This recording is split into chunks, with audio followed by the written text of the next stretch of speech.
بسم الله الرحمن الرحيم. الحمد لله رب العالمين، والصلاة والسلام على أشرف الأنبياء والمرسلين نبينا محمد وعلى آله وصحابته أجمعين والتابعين لهم بإحسان إلى يوم الدين وسلم تسليما كثيرا. أما بعد، tunaendelea na darasa yetu ya hadithi za Mtume Muhammad sallallahu alayhi wa alihi wasallam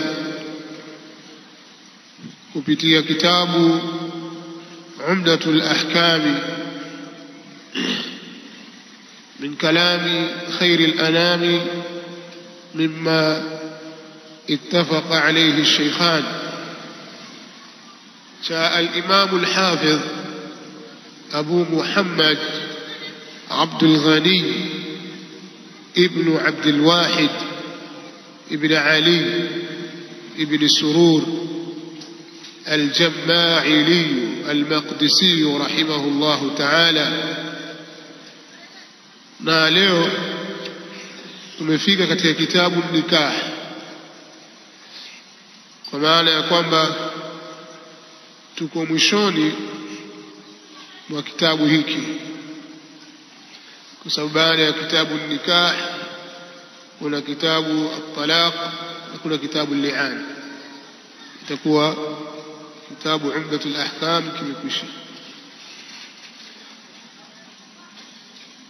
na chini ya vitabu vilivyotajwa kuna abwab, wa tahta kulli kitabin abwab. Lakini leo tutaanza kitabu nikah,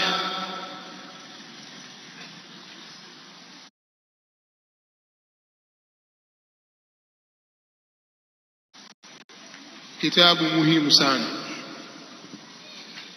Natamani kwamba wale ambao wako katika ndoa zao na kadhalika wale ambao wanadhamiria kuoa wangesoma kitabu hiki kabla ya kufanya hivyo, wakajifunza utaratibu unaotakiwa na sheria, utaratibu wa Mtume Muhammad sallallahu alayhi wa alihi wasallam katika suala la ndoa. Makosa mengi yanajitokeza kwa wanandoa kwa sababu ya kutokufahamu sheria ya dini yao imewaelekeza nini. Si lazima kwamba kila mmoja asome awe shekhe awe mwanachuoni mkubwa, lakini yale ya muhimu ambayo hayana budi mtu kuyajua ni wajibu juu yake kujifunza. Tunaishi, tunatangamana na watu, tunaamiliana nao, tunafanya miamala mbalimbali, na miamala yote na matangamano yote yameelezwa katika sheria. Sasa kabla ya kusoma mlango huu, kwanza tunataka tufahamu kwamba sheria imempa kila mtu haki zake.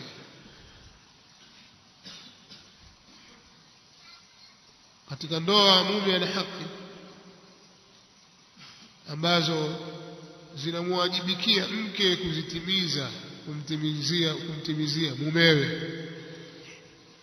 Kadhalika mke anazo haki ambazo ni wajibu kwa kila mwanamume kumtimizia mkewe.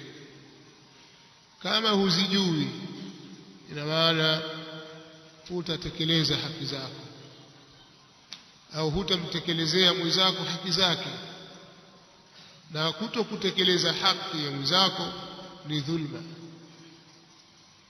Utakwenda kuulizwa mbele ya Allah subhanahu wa ta'ala. Watu wanaweza kuishi kimazoea wakadhani kwamba jambo fulani na jambo fulani ni jambo fulani ni katika haki za mume kumfanyia mke, na jambo fulani na jambo fulani hizi ni haki za mke kumfanyia mume. Kumbe mazoea tu. alafu yale mambo ya msingi watu wakayaacha. Halikadhalika kuna uwezekano mkubwa mtu akavuka mpaka akasema maneno au akafanya vitendo, maneno yale au vitendo vile vikawa vimeshaivunja ile ndoa, hawako tena kwenye ndoa, ndoa ishabatilika kwa yale maneno aliyosema. Watu wakaendelea kuishi hivyo hivyo na hali ya kuwa ndoa haipo. Kuna baadhi ya maneno au baadhi ya vitendo mtu akivifanya ndoa yabatilika,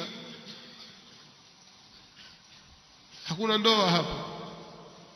Lakini kwa sababu watu hawajui na hawataki kujua, kwa sababu wanajiona wao wajua sana. Sio wamezaliwa Waislamu, wao kuzaliwa Muislamu yatosha, wao wanaona hivyo. Au wamewakuta watu wafanya, basi nao wanaishi hivyo hivyo.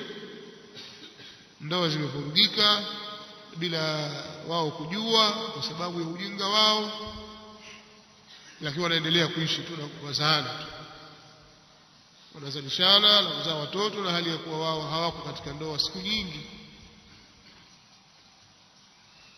Hivyo hivyo mambo yanayofuatia baada ya hapo, hukumu za talaka, watu hujiachia ovyo ovyo tu, talaka nyingine za haramu, watu hawajui, kwa sababu si mujarradi wa kuacha tu kwamba nimekuacha nimekupa talaka.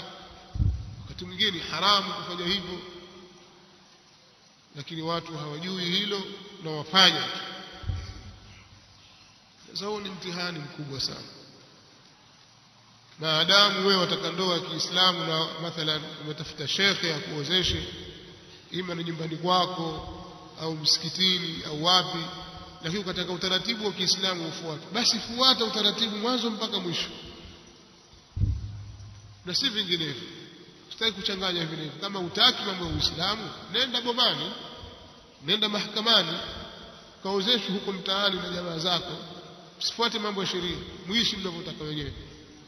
Lakini maadamu umeshachagua kwamba Uislamu ndio dini yako na sheria ya Mtume Muhammad sallallahu alaihi wasallam ndio sheria utakayofuata, una wajibu wa kuyajua mambo ya msingi. Sasa huu ni ujumla nilioeleza, siwezi kuyataja yote hapa kwamba kuna hili kwa wakati mmoja. Kwa tutasoma hizi hadithi, yale ambayo yatakuwa tumejifunza ndani yake katika fawaid tutayafafanua kwa kiasi cha haja, alafu tutasubiri darasa nyingine hivyo hivyo mpaka tutamaliza mlango huu